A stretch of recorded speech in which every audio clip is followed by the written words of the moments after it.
কোনো সদস্যের বিরুদ্ধে দুর্নীতির অভিযোগ পাওয়া গেলে কঠোর ব্যবস্থা নেওয়া হবে বলে জানিয়েছেন র্যাবের নতুন মহাপরিচালক মোহাম্মদ হারুনুর রশিদ।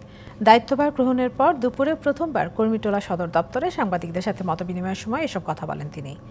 বলেন, জনগণের আস্থা অর্জন করতে র্যাব সদস্যদের সর্বোচ্চ গুরুত্ব দিতে হবে। ঘোষণা দেন উগ্র জঙ্গিবাদ, কিশোর গ্যাং, মাদক, সাইবার অপরাধ সহ সব দুর্নীতির বিরুদ্ধে জিরো টলারেন্সের। এছাড়া মানবাধিকার নিশ্চিতে র্যাবের সব সদস্যকে কাজ করার নির্দেশ দেন নবনিযুক্ত এই মহাপরিচালক।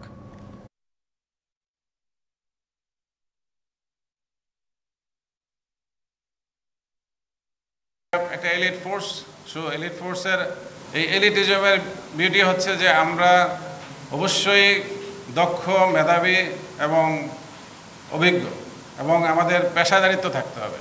আর পেশাদারিত্বের জায়গার সাথে কিন্তু আইনের সম্পর্ক, যে প্রত্যেকটা ক্ষেত্রে আমরা যে ডেইলি টু ডেইলি যে আমার যে সমস্ত কার্যক্রম থাকে, আমাদের আভিযানিক কাজ থাকে, সব কাজেই যেন সেটার প্রতিফলন থাকে। নগদের কাছে সব গ্রাহকই প্রিয়, তাই তো সারা দেশে ক্যাশ আউট চার্জ সবচেয়ে কম।